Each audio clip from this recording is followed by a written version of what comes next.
আসসালামু আলাইকুম। আজ 11 জুন 2026 বৃহস্পতিবার। শুরু করছি চেঞ্জ টিভি প্রতিদিনের গল্প অনুষ্ঠান। দর্শক, আপনাদের সঙ্গে রয়েছি আমি মাহির দাইয়ান। শুরুতেই সংবাদ শিরোনাম। ইসলামী ব্যাংক নিয়ে এই মুহূর্তে যা ঘটছে। মধ্যপ্রাচ্যে ভয়াবহ যুদ্ধ পরিস্থিতি। মার্কিন হামলায় ভারতীয় নাগরিক নিহত। এবার বিস্তারিত। শুরুতে ইসলামী ব্যাংক নিয়ে ডেইলি স্টারে প্রকাশিত মেহেদী হাসানের প্রতিবেদনটি থাকছে চেঞ্জ টিভির দর্শকদের জন্য। গ্রাহকদের বিক্ষোভের কারণে বেড়ে গেছে ইসলামী ব্যাংকের আমানত উত্তোলন। ফলে দেশের বৃহত্তম শরিয়াহ ভিত্তিক ব্যাংকটির চাপ বাড়ছে। আওয়ামী লীগ সরকারের পতনের পর কর্মকর্তাদের চাপের মুখে পদত্যাগ করা ডেপুটি গভর্নর মোহাম্মদ খুরশিদ আলমকে গত 24 মে ইসলামী ব্যাংকের নতুন চেয়ারম্যান হিসেবে নিয়োগ দেয় বাংলাদেশ ব্যাংক। এর প্রতিবাদে 1 জুন শুরু হয় বিক্ষোভ। এরপর মাত্র 7 দিনে ব্যাংকটি 4,240 কোটি টাকার আমানত হারিয়েছে। অভ্যন্তরীণ তথ্য অনুযায়ী 31 মে ইসলামী ব্যাংকের মোট আমানত ছিল 1,84,382 কোটি টাকা। 7 জুন সেখান থেকে কমে 1,80,141 কোটিতে নেমে এসেছে। সচেতন গ্রাহক ফোরাম ব্যানারে চলা কর্মসূচির কারণে কয়েকটি শাখার কার্যক্রমও ব্যাহত হয়েছে। যোগাযোগ করা হলে ইসলামী ব্যাংকের ভারপ্রাপ্ত ব্যবস্থাপনা পরিচালক মোহাম্মদ আলতাফ হোসেন গতকাল দ্য ডেইলি স্টারকে বলেছিলেন, ব্যাংকটি বর্তমানে উল্লেখযোগ্য আমানত উত্তোলনের চাপের মুখে রয়েছে। চলমান অস্থিরতার কারণে অনেক গ্রাহক তাদের আমানত তুলে নিচ্ছেন। তিনি জানান, নেতিবাচক প্রচারণা, শাখাগুলোতে গ্রাহকদের বিক্ষোভ এবং মৌসুমি কারণে আমানত কমছে। অনেক ব্যবসা প্রতিষ্ঠানও তাদের পরিচালন ব্যয় মেটাতে অর্থ তুলে নিচ্ছে। বর্তমান অস্থিরতা কেটে গেলে পরিস্থিতি স্বাভাবিক হতে পারে মনে করেন তিনি। আলতাফের মতে, সম্প্রতি শেয়ার বাজারে ব্যাংকটির জেড ক্যাটাগরিতে অবনমন আমানত কমে যাওয়ার পেছনে ভূমিকা রেখেছে এবং প্রতিষ্ঠানের ওপর চাপ বাড়িয়েছে। খুরশিদ আলমকে নিয়োগের ঘোষণা আসার পর ঈদের ছুটি শেষে প্রথম কর্মদিবস 1 জুন শত শত মানুষ মতিঝিলে জড়ো হয়ে তার নিয়োগ বাতিল এবং ইসলামী ব্যাংকের সাবেক এমডি ওমর ফারুক খানকে পুনর্বহালের দাবি জানান। 2024 সালের 5 আগস্ট আওয়ামী লীগ সরকারের পতনের পর কেন্দ্রীয় ব্যাংকের কর্মচারীদের বিক্ষোভের মুখে পদত্যাগ করা বাংলাদেশ ব্যাংকে 4 জ্যেষ্ঠ কর্মকর্তার একজন ছিলেন খুরশিদ। এক বিবৃতিতে সচেতন গ্রাহক ফোরাম জানায়, তাদের 7টি দফা দাবির সমর্থনে গতকাল কর্মকর্তা ও কর্মচারীরা 2 ঘন্টার কর্মবিরতি পালন করেছেন। দাবিগুলোর মধ্যে রয়েছে ব্যাংকের অবৈধ চেয়ারম্যানের পদত্যাগ, আমানতকারীদের অর্থের সুরক্ষা, গ্রাহকদের স্বার্থ রক্ষা এবং এস আলম গ্রুপ সংশ্লিষ্ট কথিত ব্যাংক লুটারদের অপসারণ। জামায়াতের সংশ্লিষ্টতা। ফোরামটি গ্রাহকদের প্ল্যাটফর্ম হিসেবে পরিচয় দিলেও ব্যাংক খাত সংশ্লিষ্টদের অভিযোগ, এই প্ল্যাটফর্মকে সমর্থন দিচ্ছে বাংলাদেশ জামায়াত ইসলামী। ব্যাংকের কয়েকজন কর্মচারীকেও দলটির প্রতি সহানুভূতিশীল বলে মনে করা হয়। জামায়াতের সেক্রেটারি জেনারেল মিয়া গোলাম পরোয়ার 1 জুন দেওয়া এক বিবৃতিতে বলেন, ব্যাংক রক্ষার দাবিতে আন্দোলনরত সাধারণ গ্রাহকদের ওপর পুলিশ হামলা চালিয়েছে। তিনি পুলিশের এই পদক্ষেপের তীব্র নিন্দা জানান এবং আন্দোলনকারীদের দাবির প্রতি দলের সমর্থন ঘোষণা করেন। দলটির কেন্দ্রীয় নির্বাহী পরিষদের সদস্য রেজাউল করিম 5 জুন ফেসবুকে লেখেন, প্রবাসী বাংলাদেশিরাও আন্দোলনকারীদের সঙ্গে যুক্ত হবেন। ওই পোস্টে উল্লেখ করা হয়, সরকার যদি গ্রাহকদের দাবি মেনে না নেয় এবং আওয়ামী লীগ সরকারের নীতির ধারাবাহিকতা বজায় রাখে, তাহলে প্রবাসী বাংলাদেশিরা জুলাই অভ্যুত্থানের সময়ের মতো রেমিটেন্স বন্ধ সহ বিভিন্ন কর্মসূচি নিতে পারেন। দেশ বিদেশের গ্রাহকদের সম্পৃক্ত করে বৃহত্তর আন্দোলনের হুঁশিয়ারি দিয়ে বলা হয়, ব্যাংকের স্বচ্ছতা, জবাবদিহি ও গ্রাহক সুরক্ষা নিশ্চিত করতে হবে। 1983 সালে ব্যাংকটি প্রতিষ্ঠার ক্ষেত্রে জামায়াত ও বিভিন্ন ইসলামী সংগঠনের সঙ্গে সংশ্লিষ্ট ব্যক্তিরা গুরুত্বপূর্ণ ভূমিকা পালন করেছিলেন। পরবর্তীতে দেশের রাজনৈতিক পট পরিবর্তনের সঙ্গে সঙ্গে ব্যাংকটির পরিচালনা পর্ষদ ও ব্যবস্থাপনায় বারবার পরিবর্তন এসেছে। জামায়াত ও গ্রাহক ফোরামের কথিত সম্পর্ক প্রসঙ্গে জানতে চাইলে আলতাফ কোনো মন্তব্য করতে রাজি হননি। তিনি ব্যাংকের কর্মকর্তাদের আন্দোলনে জড়িত থাকার অভিযোগও অস্বীকার করেন। বাংলাদেশ ব্যাংকের মুখপাত্র আরিফ হোসেন খান 1 জুন গণমাধ্যম কর্মীদের বলেন, কোনো ব্যাংকের সঙ্গে কোনো নির্দিষ্ট রাজনৈতিক দলের নাম জড়িয়ে পড়া উচিত না। রাজনৈতিক পরিচয় একটি ব্যাংকের অস্তিত্বের জন্য চরম ঝুঁকি তৈরি করে। কোনো ব্যাংক যদি নির্দিষ্ট রাজনৈতিক পরিচয়ের উপর নির্ভর করে এগোতে চায়, তাহলে তা দীর্ঘমেয়াদে ব্যাংকটির টেকসই অবস্থানের জন্য বড় হুমকি হয়ে দাঁড়াতে পারে, যোগ করেন তিনি। খেলাপি ঋণ। বর্তমানে ব্যাংক খাতে সবচেয়ে বেশি খেলাপি ঋণ রয়েছে ইসলামী ব্যাংকে, যার পরিমাণ ৯৫,৬২৯ কোটি টাকা, যা ব্যাংকটির মোট ঋণের ৫০.৮৮%। এসএলএম গ্রুপ ২০১৭ সালে ইসলামী ব্যাংকের নিয়ন্ত্রণ নেয়। ব্যাংক খাতে বহুল আলোচিত অভিযোগ অনুযায়ী পরবর্তীতে প্রতিষ্ঠানটি ব্যাংকের প্রায় ৮০% ঋণ নিজেদের ও সংশ্লিষ্ট কোম্পানিগুলোতে সরিয়ে নেয়। আওয়ামী লীগ সরকারের পতনের পর ব্যাংকটি এসএলএম গ্রুপের নিয়ন্ত্রণ মুক্ত হয়। বর্তমানে বাংলাদেশ ব্যাংকের তত্ত্বাবধানে নিয়োগপ্রাপ্ত স্বাধীন পরিচালকদের একটি পর্ষদের অধীনে ইসলামী ব্যাংক পরিচালিত হচ্ছে। আলতাফ বলেন, খেলাপি ঋণের বড় একটি অংশ এস আলম গ্রুপের সঙ্গে সংশ্লিষ্ট এবং সেখান থেকে ঋণ আদায়ের অগ্রগতি খুবই সীমিত। তিনি আরও বলেন, অন্যান্য ঋণ গ্রাহীতাদের কাছ থেকে ঋণ আদায়ের চেষ্টা চলছে, তবে নিয়মিত গ্রাহকদের অনেকে এখন ঋণ পরিশোধে অনাগ্রহী হয়ে পড়ায় প্রত্যাশিত অগ্রগতি নেই। এবার বিশেষ প্রতিবেদন। ২০২৬-২৭ অর্থ বছরের বাজেটে কালো টাকা বা অপ্রদর্শিত অর্থ বিনা প্রশ্নে সাদা করার সুযোগ থাকছে। বিশেষ করে আবাসন খাতে জমি, বিল্ডিং বা ফ্ল্যাট কেনাবেচার ক্ষেত্রে দলিল মূল্যের চেয়ে প্রকৃত মূল্য বেশি হলে স্বপ্রণোদিত হয়ে ঘোষণা দিলে অপ্রদর্শিত অতিরিক্ত অর্থ নিয়মিত কর দিয়ে বৈধ করা যাবে। ক্রেতা ও বিক্রেতা উভয়ের ক্ষেত্রেই এই সুবিধা থাকবে। আগামী ২০২৬-২৭ অর্থ বছরের বাজেটে এমন সুযোগ দেওয়ার প্রস্তাব রাখতে যাচ্ছেন অর্থমন্ত্রী। এজন্য অর্থ তহবিলে আলাদা একটি ধারা সংযুক্ত হতে যাচ্ছে।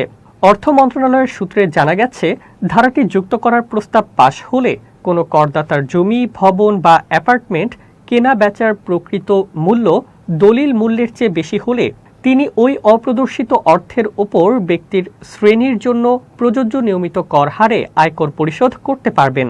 অর্থ আইন বা বাংলাদেশে প্রচলিত অন্য কোনো আইনে যাই থাকুক না কেন, কোনো ব্যক্তি স্বপ্রণোদিত হয়ে এই কর পরিশোধ করলে সে বিষয়ে কোনো প্রশ্ন উত্থাপন বা কার্যক্রম গ্রহণ করা যাবে না। এবার মধ্যপ্রাচ্যের খবর। মধ্যপ্রাচ্যে নতুন করে উত্তেজনা চরমে পৌঁছেছে। টানা দ্বিতীয় দিনের মতো ইরানের বিভিন্ন সামরিক ও কৌশলগত লক্ষ্যবস্তুতে হামলা চালিয়েছে যুক্তরাষ্ট্র। মার্কিন সামরিক বাহিনীর সেন্ট্রাল কমান্ড জানিয়েছে, এসব অভিযান ছিল আত্মরক্ষামূলক অতিরিক্ত হামলা, যা ইরানের সাম্প্রতিক কর্মকাণ্ডের জবাবে পরিচালিত হয়েছে। তবে তেহরান এটিকে সরাসরি আগ্রাসন হিসেবে আখ্যা দিয়ে পাল্টা হামলার দাবি করেছে। মার্কিন প্রেসিডেন্ট ডোনাল্ড ট্রাম্প এবং প্রতিরক্ষা মন্ত্রীর কঠোর হুঁশিয়ারির পর বুধবার গভীর রাত থেকে বৃহস্পতিবার ভোর পর্যন্ত ইরানের দক্ষিণ ও মধ্যাঞ্চলের বিভিন্ন এলাকায় হামলা চালানো হয়। স্থানীয় গণমাধ্যমের প্রতিবেদনে বলা হয়েছে, হামলার সময় পশ্চিম তেহরান, ফার্স প্রদেশ, বন্দর আব্বাস, কেশমদ্বীপ, কিশদ্বীপ, মিনাব এবং ইস্পাহানের কয়েকটি এলাকায় বিস্ফোরণের শব্দ শোনা যায়। একই সঙ্গে বহু এলাকায় বিমান প্রতিরক্ষা ব্যবস্থা সক্রিয় করা হয়। সেন্টকমের দাবি, হামলায় ইরানের রাডার নেটওয়ার্ক, বিমান প্রতিরক্ষা অবকাঠামো, সামরিক যোগাযোগ কেন্দ্র এবং ক্ষেপণাস্ত্র পরিচালনা সংক্রান্ত কয়েকটি স্থাপনা লক্ষ্যবস্তু করা হয়েছে।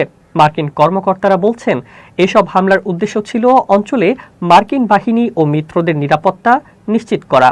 অন্যদিকে ইরানের Islamic revolutionary guards corps IRGC জানিয়েছে, মার্কিন হামলার জবাবে তারা কুয়েত ও বাহরাইনে অবস্থিত মার্কিন সামরিক ঘাঁটিগুলোতে ক্ষেপণাস্ত্র ও ড্রোন হামলা চালিয়েছে।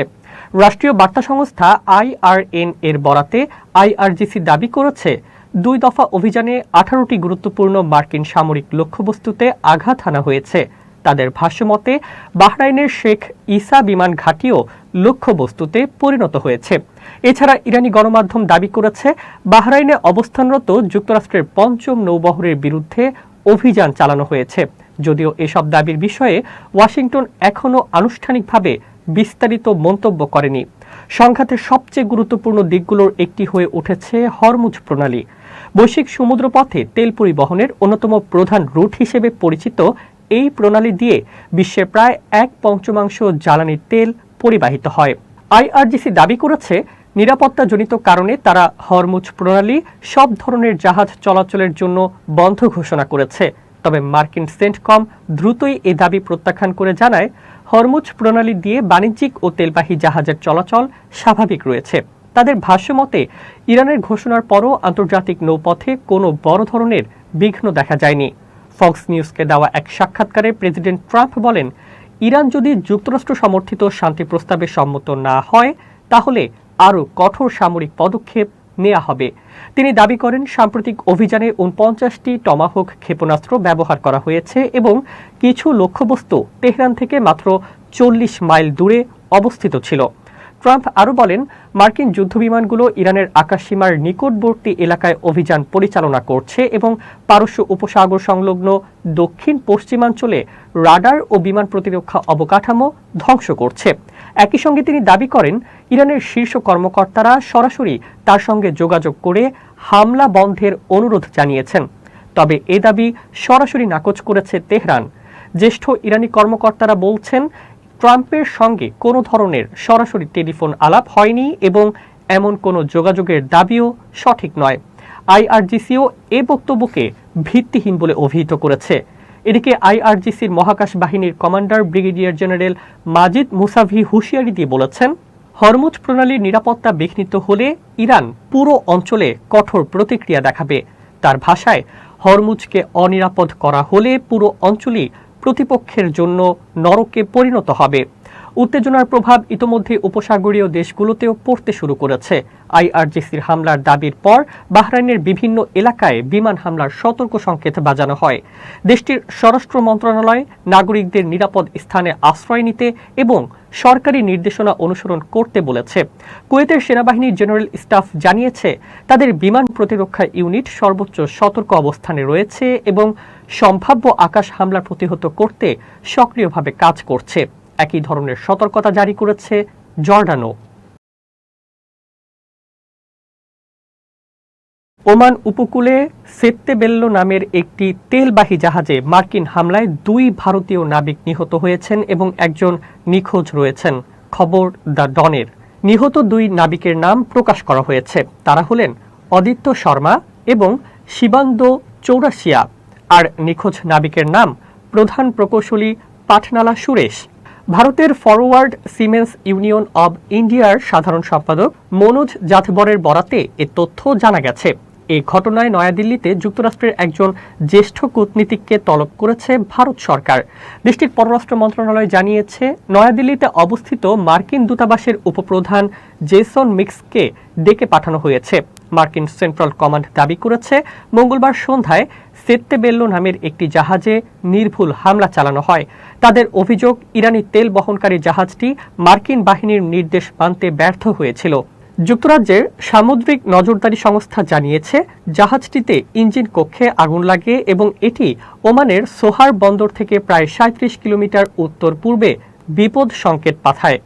এদিকে আন্তর্জাতিক সামুদ্রিক সংস্থার মহাসচিব আর্সেনিও ডোমিঙ্গেজ নাবিকদের জীবন ও আন্তর্জাতিক নৌপরিবহনের নিরাপত্তা ঝুঁকির মুখে ফেলে এমন যে কোনো কর্মকাণ্ডের নিন্দা জানিয়েছেন। তিনি বলেন, এ ধরনের ঘটনা কোনোভাবেই গ্রহণযোগ্য নয়। নিখোঁজ ৩ নাবিকের পরিবারের প্রতি আমার সমবেদনা রইল এবং যারা তাদের স্বজনদের খোঁজের অপেক্ষায় আছেন তাদের কথাও আমি ভাবছি। দর্শক, এবার দেশের বাইরের আরও খবর। যুক্তরাষ্ট্র, ফ্রান্স ও অস্ট্রেলিয়া সহ মোট ২২টি দেশ একজোট হয়ে ইরানকে তাদের ভূখণ্ডে হামলা বন্ধে হুঁশিয়ারি দিয়েছে। আজ বৃহস্পতিবার দেশগুলো এই হুঁশিয়ারি দেয়। ইউরোপ, উত্তর আমেরিকা ও অস্ট্রেলিয়ায় কথিত নাশকতা চালানোর জন্য আন্তর্জাতিক ও স্থানীয় অপরাধী চক্রকে ব্যবহার করায় এসব দেশ ইরানের নিরাপত্তা বাহিনীগুলোর তীব্র সমালোচনা করেছে। বার্তা সংস্থা এএফপির খবরে এমনটি বলা হয়েছে। দেশগুলো এক যৌথ বিবৃতিতে বলেছে, আমাদের ভূখণ্ডে মানুষ হত্যা, অপহরণ কিংবা ভয় দেখানোর মতো যে কোনো প্রচেষ্টা আমাদের দেশের সার্বভৌমত্ব এবং আন্তর্জাতিক আইনের পরিপন্থী। এসব কাজ দ্রুত বন্ধ করতে হবে। তারা আরও জানায়, ইরানের বিপ্লবী রক্ষী বাহিনীর গোয়েন্দা শাখা এবং এর বৈদেশিক অভিযান শাখা কুদস ফোর্স ভিন্ন মতাবলম্বী সাংবাদিক এবং ইহুদি ও ইসরায়েলি সম্প্রদায় ও তাদের স্বার্থের বিরুদ্ধে প্রাণঘাতী ষড়যন্ত্র এবং বিদ্বেষপূর্ণ কর্মকাণ্ডে লিপ্ত। বিবৃতিতে আরও বলা হয়, এসব হুমকির বিরুদ্ধে আমাদের দেশ ও জনগণকে রক্ষা করার সংকল্পে আমরা ঐক্যবদ্ধ। ইসলামী প্রজাতন্ত্র ইরানকে এখনই এসব কর্মকাণ্ড বন্ধ করতে হবে। দেশগুলো ইরানকে ইউরোপ জুড়ে ইহুদি সম্প্রদায়, ইরানি সাংবাদিক এবং মার্কিন সাংবাদিকদের লক্ষ্য করে চালানো ধারাবাহিক হামলার পরিকল্পনার জন্য দায়ী করেছে। ইরান ঘনিষ্ঠ গোষ্ঠী হারাকাত আসহাব আল ইয়ামিন আল ইসলামিয়া এসব হামলার দায় স্বীকার করেছিল। গোষ্ঠীটি যুক্তরাজ্য, বেলজিয়াম এবং নেদারল্যান্ডসে ইহুদি সম্প্রদায়কে লক্ষ্য করে হামলার দায় স্বীকার করেছে। বিভিন্ন প্রতিবেদন অনুযায়ী গত কয়েক মাসে উত্তর লন্ডনে 2 ইহুদি ব্যক্তিকে ছুরিকাঘাত এবং বেশ কিছু সিনাগোগ ও সামাজিক প্রতিষ্ঠানে ধারাবাহিক অগ্নিসংযোগের ঘটনার জন্য এই গোষ্ঠী নিজেদের দায়ী বলে দাবি করেছে। অস্ট্রেলিয়া গত বছরের আগস্টে সে দেশে নিযুক্ত ইরানের রাষ্ট্রদূতকে বহিষ্কার করে। তেহরানের বিরুদ্ধে অন্তত 2টি ইহুদি বিদ্বেষী হামলা চালানোর অভিযোগ আনে দেশটি। এসব হামলার ঘটনার মধ্যে রয়েছে মেলবর্নের একটি সিনাগোগ এবং সিডনির একটি কোসার ক্যাফেতে অগ্নিসংযোগ। ক্যানবেরা ইরান থেকে তাদের রাষ্ট্রদূতকে ফিরিয়ে নেয় এবং তেহরানে তাদের দূতাবাসের কার্যক্রম স্থগিত করে। গত নভেম্বরে অস্ট্রেলিয়া ইরানের বিপ্লবী রক্ষী বাহিনীকে সন্ত্রাসবাদের রাষ্ট্রীয় মদতদাতা হিসেবে চিহ্নিত করে। ইরানের পররাষ্ট্র মন্ত্রণালয় সেই সময় অস্ট্রেলিয়ার এই সিদ্ধান্তকে অপমানজনক ও অযৌক্তিক পদক্ষেপ বলে অভিহিত করে, যা আন্তর্জাতিক নিয়ম ও নীতিমালার পরিপন্থী। যৌথ বিবৃতিতে দেওয়া দেশগুলো হল Albania, Australia, Belgium, Britain, Bulgaria, Canada, চেক প্রজাতন্ত্র, Denmark, Estonia, France, Finland, Germany, Ireland, Latvia, Lithuania, Netherlands, New Zealand, উত্তর মেসিডোনিয়া, নরওয়ে, পর্তুগাল, সুইডেন ও যুক্তরাষ্ট্র। এবার খুব জরুরি 1 মিনিট জানাচ্ছেন ইউনেস্কো ক্লাব জার্নালিজম অ্যাওয়ার্ড বিজয়ী আমিরুল মোমিনিন মানিক। খুব জরুরি 1 মিনিটে প্রত্যেককে আমন্ত্রণ। বন্ধুরা, আজকের টিপস হচ্ছে যাচাই করুন। পৃথিবীতে আপনি আজকের এই দিনটিতে যাই করতে যাচ্ছেন না কেন, সবার আগে আপনি যাচাই করুন। কোনো কিছু কিনতে যাচ্ছেন, কারোর সঙ্গে সম্পর্ক গড়তে যাচ্ছেন, কারোর সঙ্গে কথা বলতে যাচ্ছেন, কোথাও যাচ্ছেন, সর্বত্র আপনার মধ্যে যদি যাচাইয়ের মন মানসিকতা থাকে, তাহলে আপনি বিপদ থেকে মুক্ত থাকতে পারবেন। আর যদি আপনি যাচাই না করে নিরঙ্কুশ বিশ্বাসের উপর নির্ভর করে কোনো কাজে যুক্ত হন, তাহলে আপনি বিপদের মধ্যে পড়তে পারেন। সুতরাং আজ থেকে মাথায় একটি বিষয় আমরা শক্তভাবে গেঁথে নিই, সেটা হচ্ছে যাচাই করব, যাচাই করব, যাচাই করব। ভালো থাকবেন, শুভেচ্ছা নিরন্তর। দর্শক, শেষ করছি চেঞ্জ টিভির প্রতিদিনের গল্প অনুষ্ঠান। changetv.press বাংলাদেশের ইউটিউব জার্নালিজমের অগ্রদূত। ভিজিট করুন এর ওয়েবসাইট www.changetv.press, ইউটিউব youtube.com/changetvpress এবং সাবস্ক্রাইব করুন চ্যানেলটি। নিয়মিত লাইক, কমেন্ট ও শেয়ার করে আপডেট রাখুন নিজেকে। ভালো থাকুন, নিরাপদে থাকুন, শুভেচ্ছা নিরন্তর। changetv.press, এক ফোঁটা হলুদও নেই।